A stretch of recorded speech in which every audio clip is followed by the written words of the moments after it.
Good morning, everyone. Thank you for being here with us today on one of our backpack series again. My name is Vanessa Pollack, and I'm a parent consultant with Connecticut Parent Advocacy Center. And for those who doesn't know who we are Parent Training Information Center for the state of Connecticut. And by law, every state must have a PTI, and we are the ones for Connecticut. Our mission to empower families and children with disability and developmental delay for the ages 0 to 26 years old and the professionals who serve them. We provide telephone consultation, trainings, and programs, and our goal is to the parents become their children best advocated to giving them the tools that they need to support their children. Today, we have a different presentation, our backpack series, and who is going to present for us today is Julia. If you please can introduce yourself, Julia, and take it over. And everybody, if you have any question, you can raise your hand or mute yourself. We love when people interact with us. Thank you. And it's so nice to be here today. Happy Valentine's Day. I hope that everybody's having a great day, and I'm excited to be here today to talk about our podcast that we produce called Little Kids, Big Hearts. So just by way of quick introduction, I lead Sparkler Learning, which you might have heard about separately from this, which is a family engagement tool that allows families to access developmental screening and play-based learning activities, tips, support, connection. And as part of our work, we, a couple of years ago, almost 3 years ago, started creating a podcast. And that's what we're going to talk about today. But if anybody does have other questions about Sparkler generally, I'm also very happy to answer your questions. So is it okay if I share a few slides? Okay. All right, here we are. So the podcast in question is called Little Kids, Big Hearts, and it's a social and emotional learning podcast for kids and families to listen to together. Here we go. So Todd, who is pictured here with a puppet, is our host. He is an educator. He teaches 3-year-olds in preschool.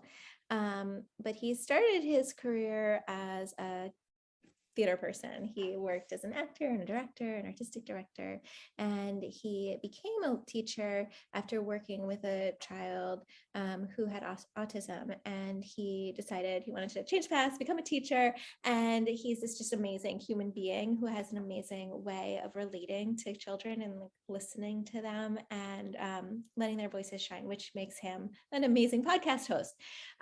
So this is Todd, and I think, oh, this is a horrible image, but just for a second, I wanted to talk about audio. I think there's a lot of discussion among parents and, well, all of us, educators, parents, everybody serving families and others across the country and the world probably about screen time and the how we don't want our kids to be on screens all the time. And there's simultaneously a lot of discussion about the power of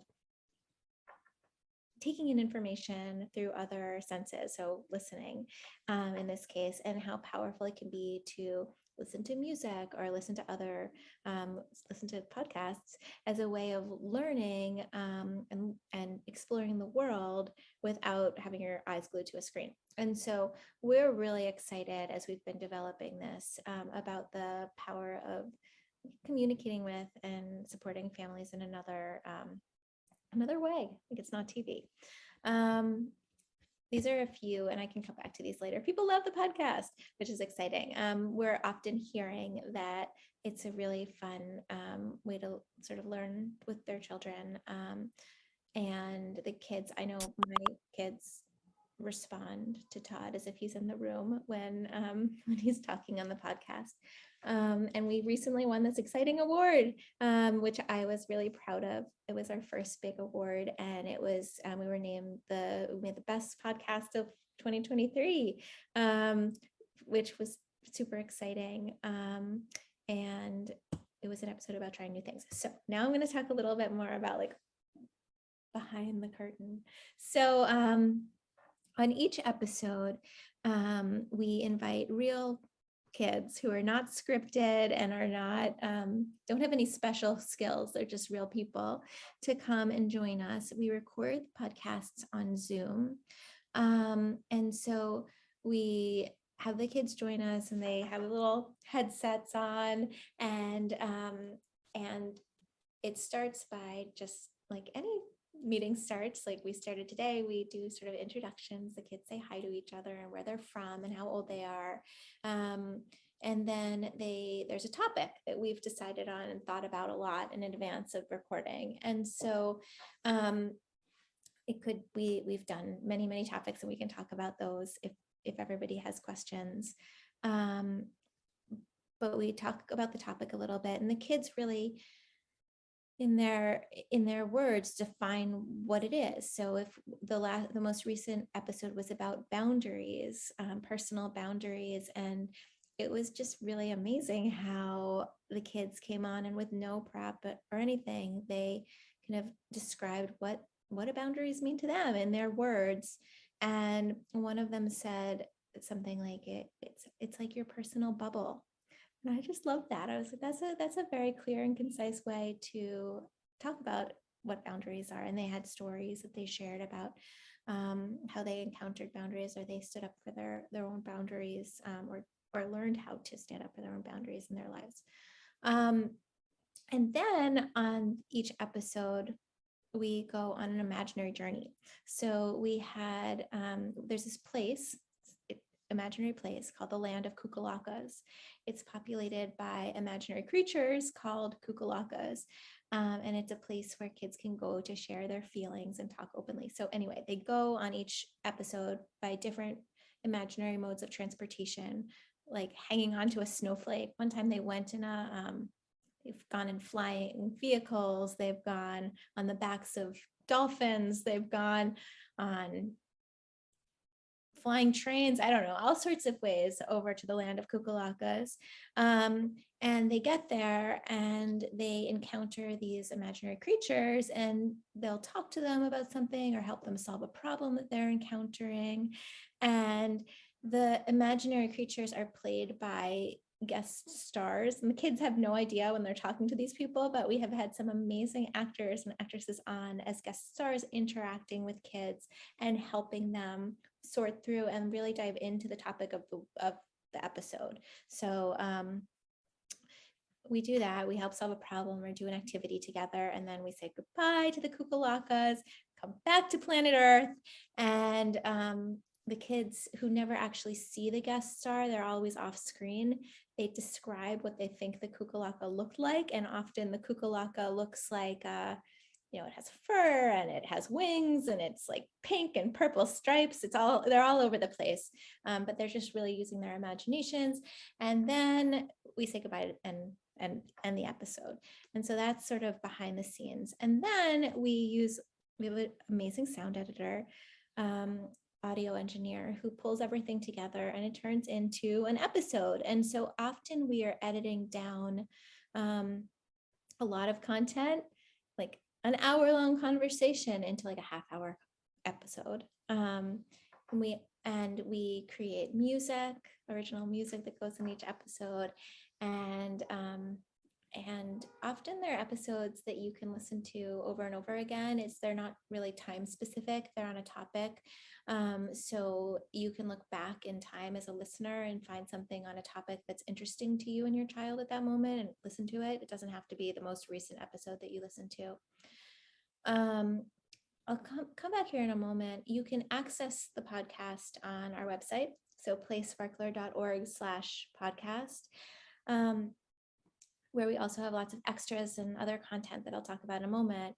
You can also get it on any major podcasting platform. So you can get it on Apple Podcasts or Spotify or Google, or there's lots of others. We work with a platform that pushes it out to all the different podcasting platforms, so you can listen wherever you find your podcasts.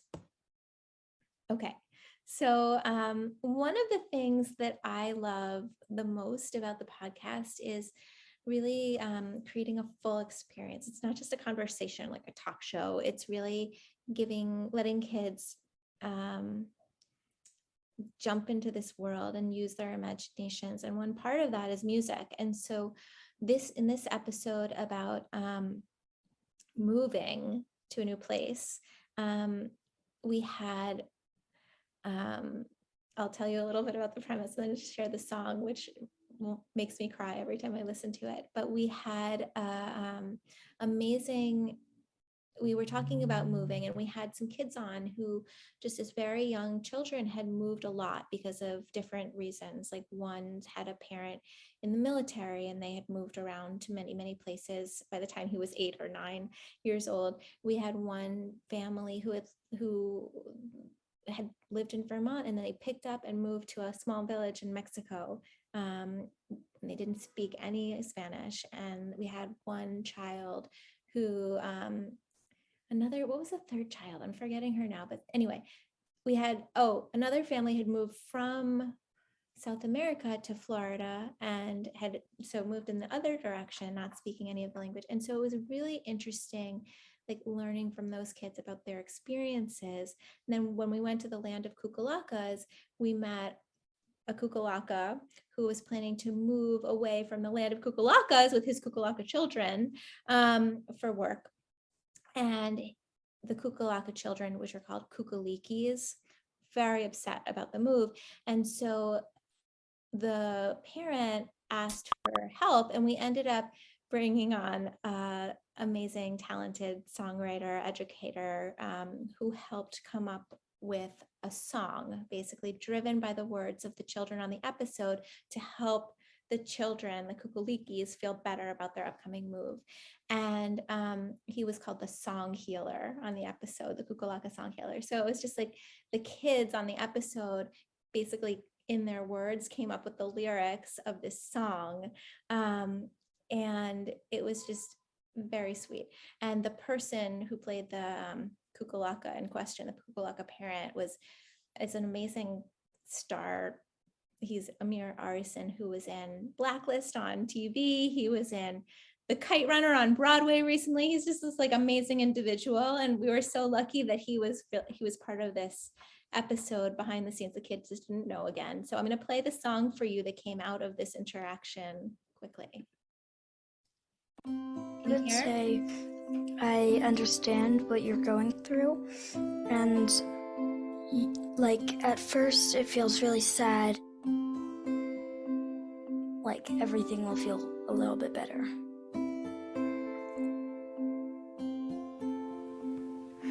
I understand what you're going through. At first it feels really sad, but you can have hope as long as you hold on.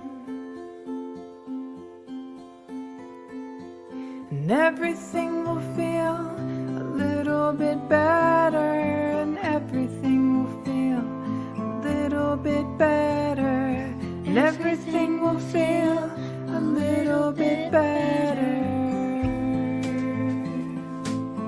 You're letting go and holding on. I love you. You are kind and helpful. You are who you are. And everything will feel a little bit better, and everything will feel a little bit better. Everything will feel a little bit better. Everything will feel a little bit better. Everything will feel a little bit better. Everything will feel a little bit better. Everything will feel a little bit better.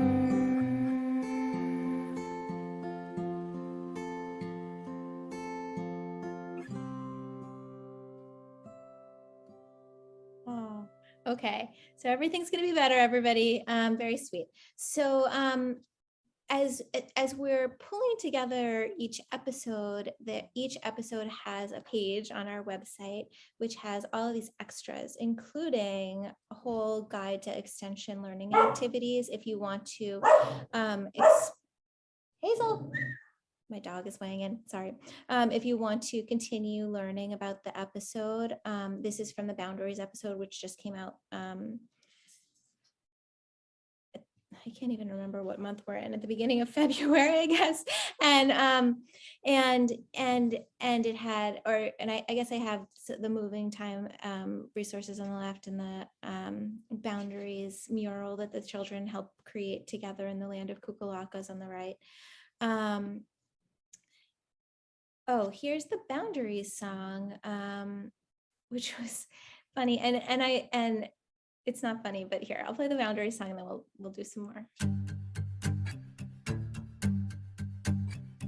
Well, my friend told me that you wanted a hug. My friend told me that you wanted a hug. I thought about it and I really didn't want to. Thought about it and I really didn't want to. I told her I didn't want a hug. Told her I didn't want a hug. She said okay, and then we moved on to playing the game, and it was fine. It felt so good to draw that line, like an invisible bubble. Keeps me feeling okay when I get into trouble. I can always say I got boundaries, like a line that I draw. I've got boundaries, I make the call. I can say no, I can say okay, can get someone to help me say. Can you help me say it or sing it? I got boundaries. Boundaries. Ooh, I got boundaries. Boundaries. Ooh, I got boundaries. Boundaries. Ooh, boundaries. Ooh, boundaries. Boundaries. Ooh, I got boundaries. Boundaries. Okay, so that's Boundaries. Oh, don't play again. Oh, sorry, went too far.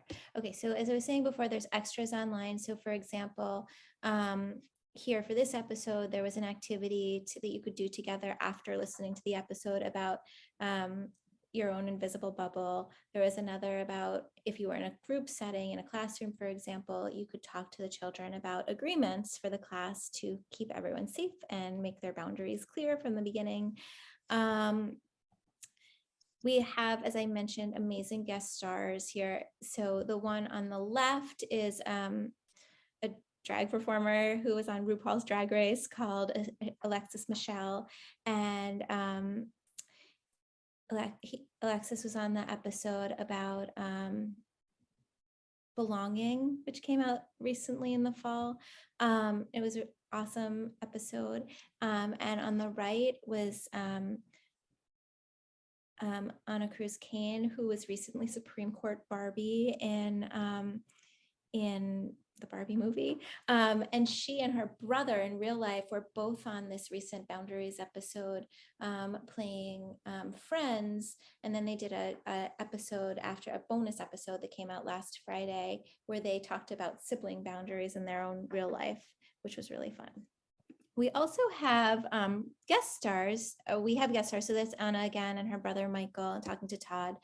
And we also do bonus interviews sometimes that come out that are more parent directed, but help to sort of go behind the scenes and learn more about the topics so that it informs the parent about what is going on. So recently we had Daryl McDaniels, the creator of Run DMC, if any of you remember that from a couple decades ago.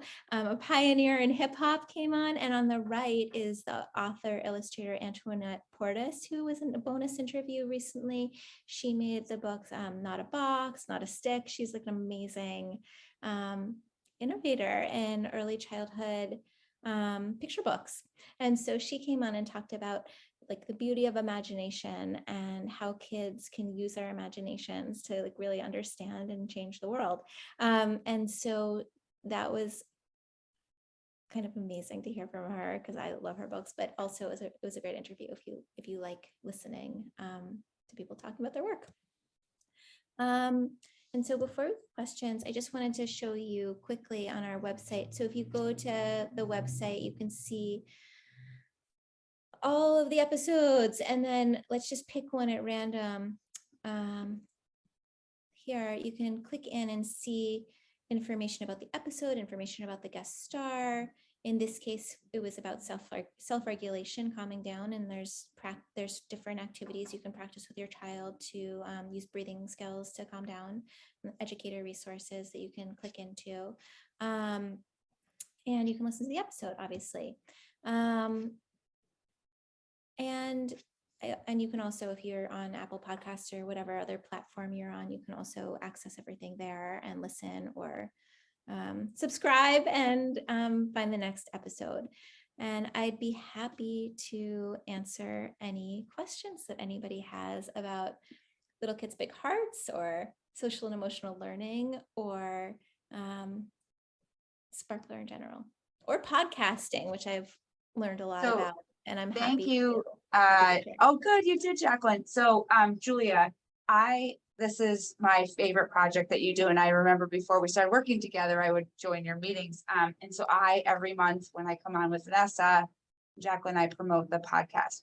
I have a question that might be helpful for families is, we know a lot of adults listen to podcasts. And so why did Sparkler decide to do one specifically for children? And then also, where do you see, like, is it driving in the car with families? Like, it's going to be a half an hour, 30-minute drive. Let's listen to this podcast. Like, what are some of your recommendations about introducing podcasts to children, families? Yeah, so this podcast was born out of the pandemic, I would say. So early in the pandemic, I had little kids, and we as a family were listening to a lot of podcasts because I was trying not to have them constantly grabbing my phone and looking at it.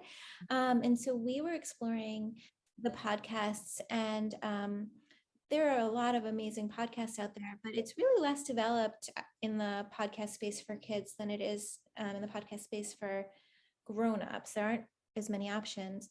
And then around the same time, Sparkler was lucky enough to get a grant to develop a whole initiative, a campaign around social and emotional learning for children and families.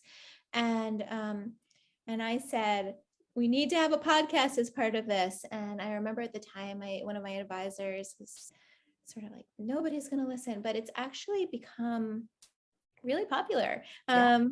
And it's really exciting to see it growing in popularity. I mean, it's not millions of people, which would be nice. So maybe with the support from CPAC, maybe we'll get to millions of subscribers, but it's tens of thousands of families are listening and enjoying the podcast, which is just amazing, a great feeling. And you can see I have it up on the Apple Podcast. We have a 4.9 star rating, which is also amazing. Like, when do you ever get that many stars on anything you do? So that's where it came from. And I would say, when do people listen?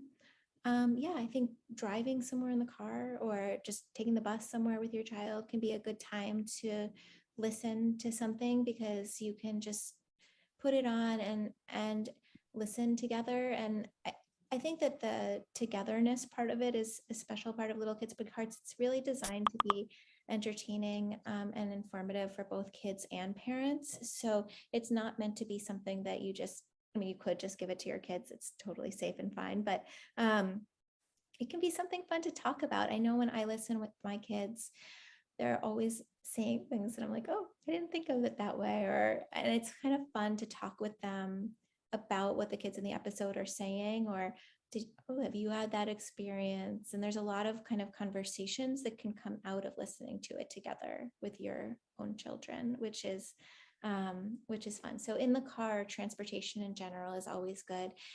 I know with my kids, we sometimes put on podcasts when they're getting ready for bed, just like as an alternative to listening to a story, or occasionally when we're trying to get everybody to clean up and let's listen to something while we're cleaning as an alternative to putting on music, which we sometimes do when we're attempting to clean up. I don't know. I mean, I think those are the main, it's, main times when also I, as a grown up, listen to podcasts. If I'm, doing dishes, I'll listen to something. Or driving. I guess would be any time of the day. Like Jackie just said that it was a great idea. She listened with her kids' songs on Spotify, and will be a hit for him. And then she said, he's right here in the background when he's so dancing to the whole song. So she just put it on. Yeah. And her son is home and he's just watching. If you like have a snow day or your kid's not feeling well, didn't go to school, can be something that parents can do right there and there. And Jack just shared that her son is just dancing to the whole thing.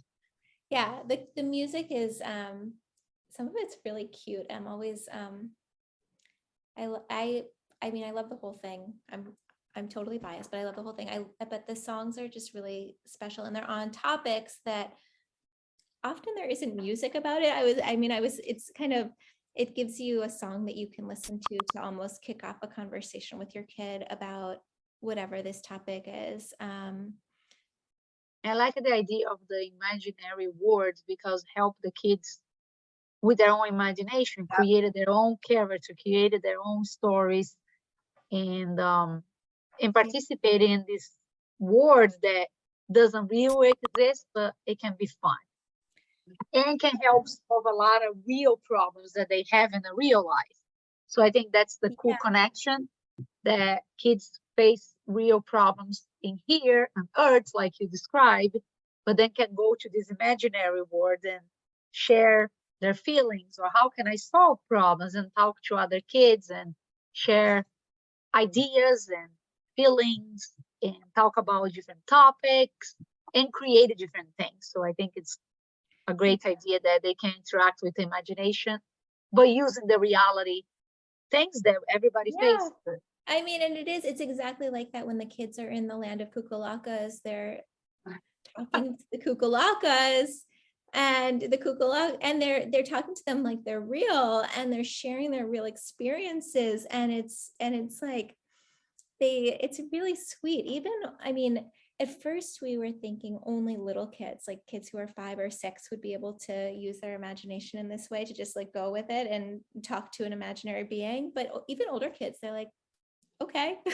And they just sort of open up in a way that they don't really open up if you just ask them a question without the imagination involved. It's almost the same as when you're using puppets in a classroom, right? Where talking to a puppet or, a doll or a stuffed animal can be liberating for children and help them to see things in a way that they don't feel comfortable seeing if they're talking to a grown-up person.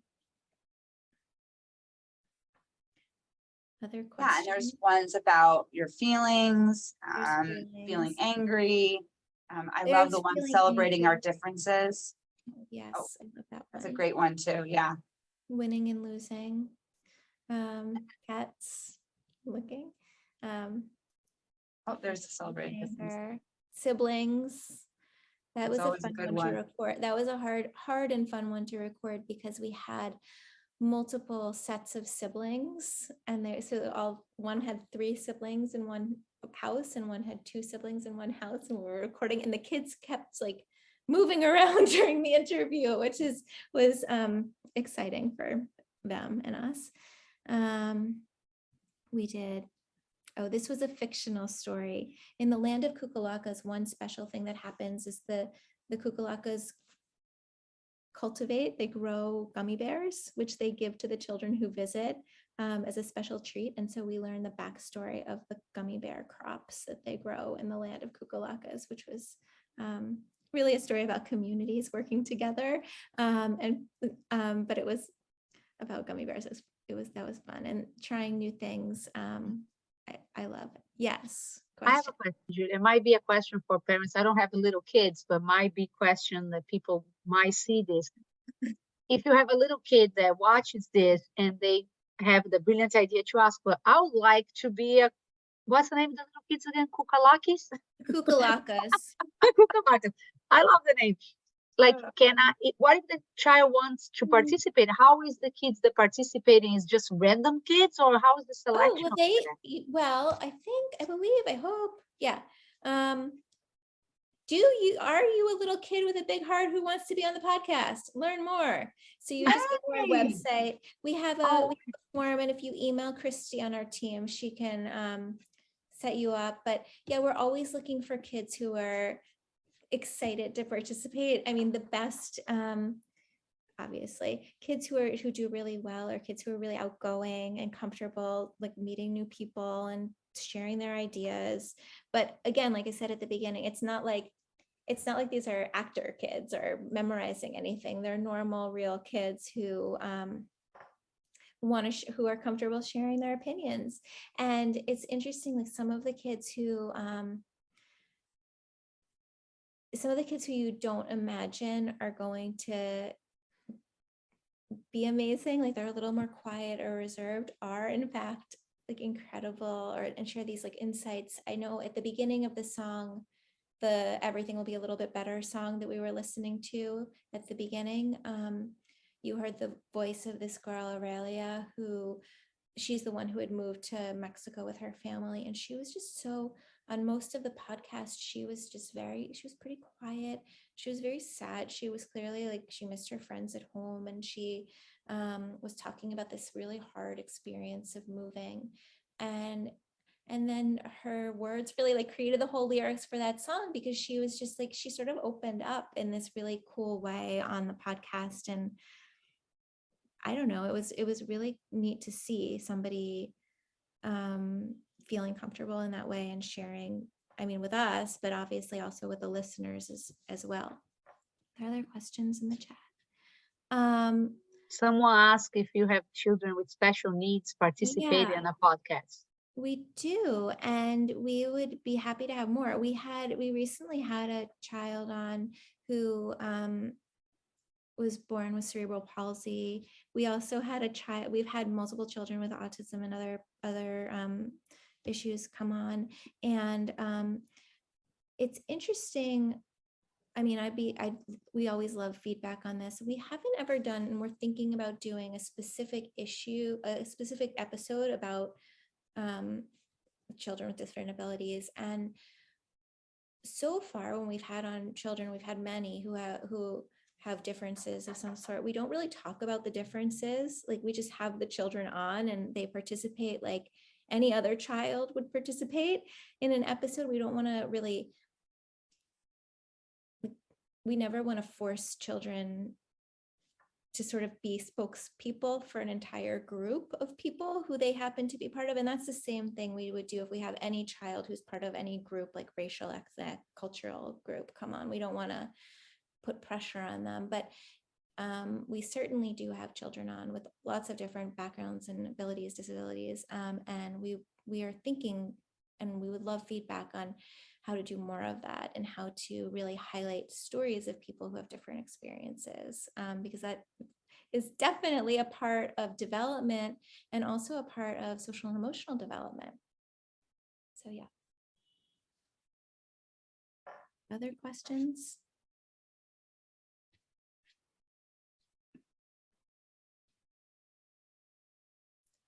We also have kids come on who speak, for what it's worth, different languages. We do the episodes in English, but many kids who have come on are able to speak and understand multiple languages. There was one episode that we did a while back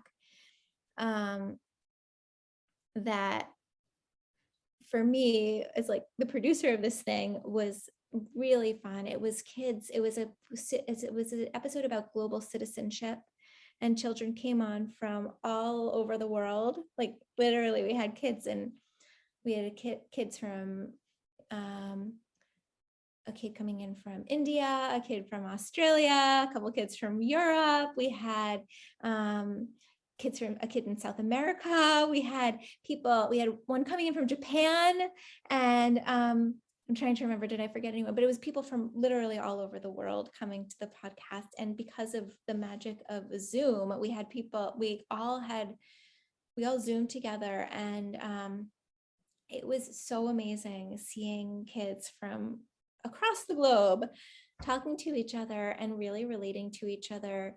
And it was amazing how similar their experiences as just kids are, even though they obviously had different foods they eat and different traditions. It was just amazing seeing them interact with each other from my point of view. And I think the episode, it was actually a 2-part episode. That was also a really fun episode, seeing, like, listening to their different experiences, and also how they all really kind of got along, even though they were pretty different.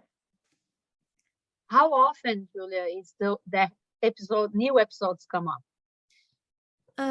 We've been doing these episodes monthly. And then recently, starting in season 3, which is started this past fall, we've been doing some bonus episodes as well with the interviews. So it sometimes is, when we do them, it's usually the episode will come out the first Friday of the week, and then the bonus will come out a week later. And then we take off a couple of weeks, and then there's another episode. So it's not weekly. It takes a lot of work actually to pull them together. As you can imagine, because they're real kids and it's not like there's a script or anything, there's a lot of editing involved. And so we have to, sometimes they'll go off on big tangents. We have to trim it down before we release it. So it's not like, the daily. I mean, I listen to the New York Times podcast about news, and they do it every day. And I assume that that's because it's just a conversation among grown-up news reporters. So there's not probably too much editing involved. Ours involves a lot of editing and writing songs and all of this. So, I'm sure it's a lot to put it together. And I'm sure the online has all the information, but is any age limit that you guys, or no? For kid guests, we try to have kids. The youngest kid we've had come on was 4.5, and it was an amazingly eloquent 4.5-year-old. I will say, like, it's hard to be a 4.5-year-old and sit and be on Zoom and talk to people you don't know. And I think the oldest kid we've had was 10 or 11 as a guest.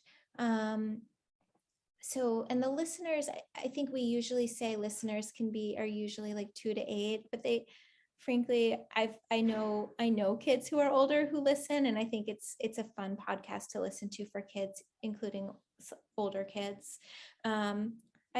Most teenagers probably wouldn't be interested, but it's like a cute podcast for kids who are open to sort of the imaginary elements of it. So I would say 2 to 10 is probably a good listening age. And the 2-year-olds obviously are not going to get everything, but I know some kids who have an attention span would be excited about it, if only for, the music, and then maybe there'll be 1 or 2 things in the episode that they can kind of think about. I know when my kids were tiny, we used to listen even when it was sort of before they were really understanding things. It's just another way to introduce ideas. Yeah, we think that when they're little, they're not getting, but I guess they do, because my kids start repeating things before they even really talk. I'm like, Yes. Oh, okay. And music too, I think is a great way the kids learn, and before you know, you think they're not even talking, they start singing, and it's just so interesting. Yeah, I will say they definitely like the songs. Like my kids sing the songs from my kids mine are obviously biased like I am, but they keep asking why the music isn't on, doesn't have, like, you can't play it on Spotify like you can play like Taylor Swift on Spotify. So I mean, you can play it as part of the podcast, but you can't just play the album. So that's what we have to do next, because I know, well, my kids, but a couple other kids who are like, we need this as an album. So they like the music, which is especially for littler kids who might be a lot of discussion for a tiny kid, but the songs they can get into even at a teeny tiny age.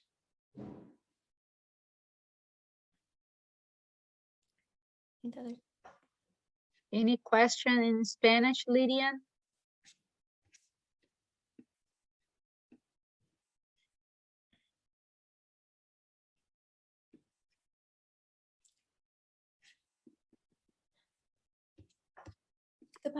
For the Spanish speakers, the podcast is in English, but again, listening is kind of a nice way to interact with content, even if you're not fully fluent in the language. Like, you can still listen and have it be a way to expose your children to English. And we've played with, in the first season, we were putting out kind of questions that parents could ask their children after listening in both English and Spanish. And we changed over to putting out these sort of more extensive educator resources, which are just in English. But we're always interested in learning from people. And if you think if we learn that there would be a lot of demand for Spanish resources, we'd be happy to share some. Thank you, Julia. Anybody has any questions?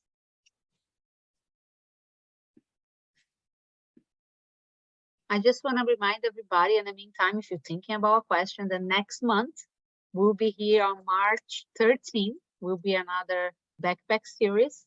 You're welcome to join us and participate, Julia. It's about social stories. Is going to be our topic for March 13th. We'll be here, so we will put a flyer and reminders everywhere. We're not there yet, so we'll get there.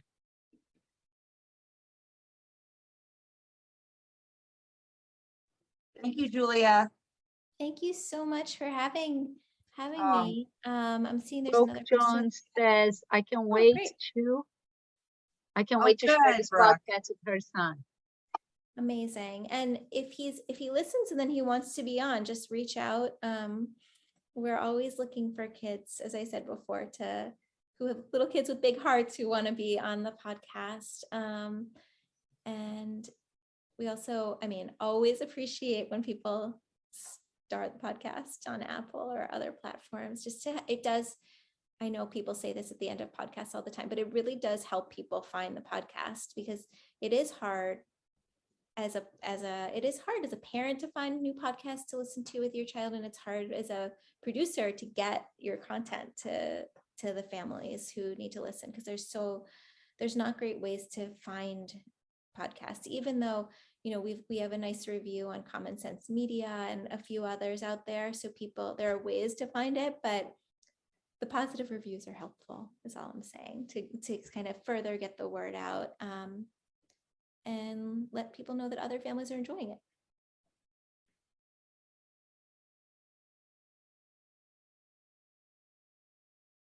Any questions, everyone? That Julia is still here with us about the podcast. I'm gonna put our email on a chat. If anybody has any questions.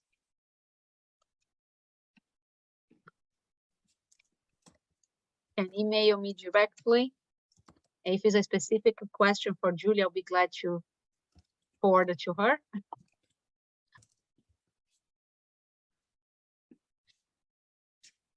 Thank you, Julia. If anybody send me any question, I will forward it to you or Bethanne. Great. And this is great. Gonna say something else, but yeah. Thank you, everybody, to join us today. If nobody has any questions. Can I ask a question? Sure. Lydia has a question, or Luz? Yes, Luz. Hi, good Hi, afternoon. Luz. Good to see you. Hi. Good to see you too, guys. Thank you for having this type of activities for us. I have a question for Lydia. It's more like a request. I have a girl. She's 6 and she's autistic, and I have seen how kids react to her, because of her personality and everything. So I would like to request if you can work on a podcast for kids, to kind of not accept, but how to deal with kids with special needs, how to react to them. Because Great I mean, idea. adults love my daughter. They consider my daughter adorable and cute, and oh my gosh, all the adults laugh at her, with her. But the kids, they look at her like, oh my god, like they all look at her over the shoulder and like she's weird. You know what I mean? Um, I don't know if you understand what No, I'm I trying to. definitely do. And I think the team has been talking recently about doing an episode. Oh, you disappeared. Doing an episode like this, like highlighting kids with special needs or different needs and how to do it right. And I'd love to talk with you more if either your daughter might be interested in participating or as we think about how to put this together. Because one of the things that I mean, this is sort of behind the scenes. One of the things we really, and as I said before, we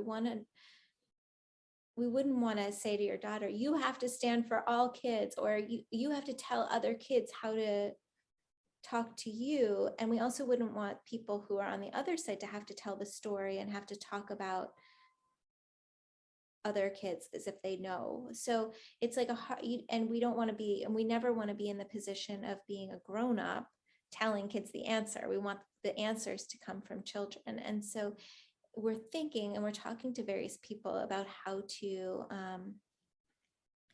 do this. We've to a certain extent, we've thought about it in the context of similarities and differences generally, and how to and also empathy, how to understand others and think about others' experiences and accept people for who they are, and not and just listen to friends. But I think that that it's a really important topic. We are thinking about it. I'm happy to. I would love to hear your more sort of thoughts on how you would set it up, and we do hope to do an episode that's sort of on this topic pretty soon. So you can reach out and we can talk if you're interested. But we'd love to do that. It's a really important topic. Thank you for suggesting that, Luz. That's awesome. Yeah. And another mom put in the comments that she loved the idea because her son's going through the same thing. So it's a lot of people go through the same thing. If we could get a child with autism that could be able to express in their own ways, if they can, how it is to be a child with autism, to explain to others how it is, how they think, or how they see the words, so other people can understand better. I think that would be great. My son's a little older, he's 16 with autism, and just now he's able to understand that he does have autism. What does that mean? We work a lot on that, but like when they can express, other people will understand. Oh, I didn't know you think this way, Yeah. or see this way, or that sound bother you. I think it's a lot of awareness too that can be added to the. I think it would be a great idea if we can get some kids to be able One to share. idea is we could potentially, Vanessa, it would be interesting to continue this conversation with you and CPAC and think about whether we could collaborate with you as an organization and putting together this episode. That would be really neat. Yeah, we have Also, different. just to add, April is Autism Awareness Month, Autism Acceptance Month, just Yeah, I Uh, definitely share with everybody at CPAC and see, what everybody think, and we can definitely meet it again and talk. yeah. So How can we collaborate it to put it together and participate it and share? let's think about it a little bit and see what we can come up with and see if I can find some time with the rest of the team. That would be neat. Yeah, that would be great. Great. We'll be reaching out. Go CPAC. Yeah, that would be really good. And I know, and it's really important. And there are, as I'm saying this, I'm like, there are episodes where we've gotten into some similar issues, and we could share those with anybody who wants to share them with their kids now, but we should do something more kind of on the head. Any other question for Julia or Bethanne or anyone? Well, I Okay. want to thank Julia for coming on today. My favorite thing is this podcast, and I was just so excited to have Julia be able to come and talk about it. And I know that this will be recorded and shared on the CPAC YouTube, so Yes. we can get this out to more families. Thank you, Julia, again. Thank you, Bethanne. Thank you, all the parents. And Lydia said no questions in Spanish, so I think we're good. And this was my treat of the day for sure, to get to talk to you all. All right, Thank you. have a great Bye. day, everyone. Thank Bye. you. Thank Bye. you. Bye.